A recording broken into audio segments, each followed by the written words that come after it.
Welcome everyone. आपका स्वागत है आपके अपने चैनल एरुडाइट स्कॉलर्स में। Sometimes you win, sometimes you learn. तो ये है हमारा logo. Please like and subscribe my channel Erudite Scholars. आज का टॉपिक है सोर्सेस ऑफ हिस्ट्री, इतिहास के स्रोत। तो आज हम जानेंगे कि हमें हिस्ट्री के बारे में पता कैसे चला। आइए स्टार्ट करते हैं। मटेरियल रिमेन्स, अवशेषों की जानकारी। सबसे पहले हमें जो हिस्ट्री के बारे में पता लगता है वो पता लगता है अवशेषों की जानकारी से, यानी कि क्या क्या चीज़ें हमें मिली है, जिनकी हमने खोज की है, डिस्कवर की है, तब जाके हमें हिस्ट्री का पता लगा है। अब जानिए कि इस अवशेषों को पता लगाने का क्या तरीका है, कि अवशेष कितने पुराने हैं, ये मटेरियल्स को कितने साल हुए हैं, ये कितने लाखों साल हो गए, हज़ारों साल हो गए हैं। तो इनको पता लगाने की एक साइंटिफिक तरीका है कार्बन डेटिंग। 14 से हमें पता लगता है कि अवशेष कितने पुराने हैं। स्टडी ऑफ फॉसिल्स जो है C14 के थ्रू होती है। इनको इन शॉर्ट C14 लिखा जाता है, कार्बन डेटिंग 14 को। इसका मैं आपको एक एग्जांपल देती हूँ। जैसे कि हम किसी पेड़ का पता लगाएंगे, तो पेड़ के हम घिसते रहेंगे, उसमें जितने रिंग्स आते रहेंगे उससे पता लगता रहेगा कि इतने रिंग्स हैं, इसका मतलब ये इतने सालों पुराना है, इतने हज़ार साल हो चुके हैं। इस प्रकार से हम C14 का यूज़ करते हैं। सेकंड है न्यूमिस्मेटिक्स। न्यूमिस्मेटिक्स का मतलब होता है स्टडी ऑफ कॉइन्स।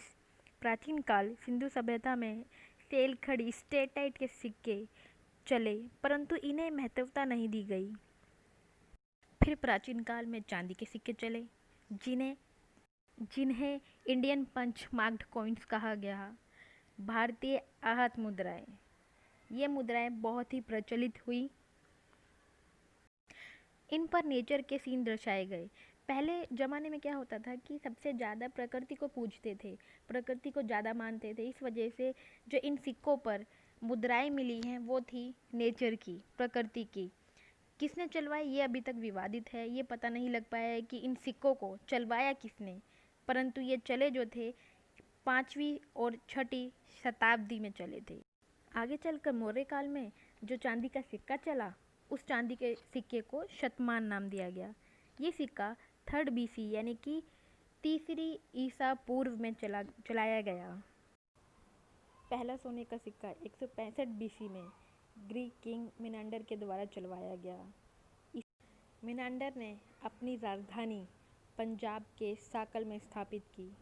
यहाँ पर उसने गोल्ड के कॉइन्स चलवाए और इन गोल्ड कॉइन्स में ग्रीक गॉड एंड गॉडेस की पिक्चर्स थी। आगे हम पढ़ेंगे कुषाण वंश के संस्थापक कुजुल कड़फिसस। कुजुल कड़फिसस के बेटे विम कड़फिसस ने सोने का सिक्का चलाया। फिर कनिष्क ने गोल्ड कॉइन चलवाया, जो कि भारतीय शैली में है। 1st AD में गुप्त काल में गोल्ड कॉइन को दिनार कहा गया, चांदी के सिक्के को रूपक कहा गया। कुछ राजाओं ने लेड यानी सीसा कॉइन चलवाया, जैसे कि सातवाहन शासक ने। कुछ राजा मर्चेंट गिल्ड व्यापारियों को सिक्के चलाने की अनुमति देते थे। आइए आगे हम पढ़ते हैं इंस्क्रिप्शंस के बारे में। इंस्क्रिप्शंस पत्थर पर लिखा हुआ एक लेख है। पहला है स्टोन एडिक्ट्स यानी कि पाषाण लेख। दूसरा है कॉपर प्लेट, ताम्र प्रशस्ति। तीसरा है सील्स, मोहरे। चौथा है केव इंस्क्रिप्शंस, राजकीय घोषणा, राजा की तारीफ, धार्मिक घोषणा। ये सब जो है इन इंस्क्रिप्शन पर लिखी होती थी। अशोकन एडिक्ट्स, अशोक के लेख कौन कौन से थे?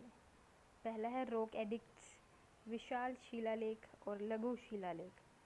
पिलर इंस्क्रिप्शंस, स्तंभ लेख। इसके लेख ब्राह्मी लिपि में, जिसे 1837 में जेम्स प्रिंसप ने पढ़ा, लिखे।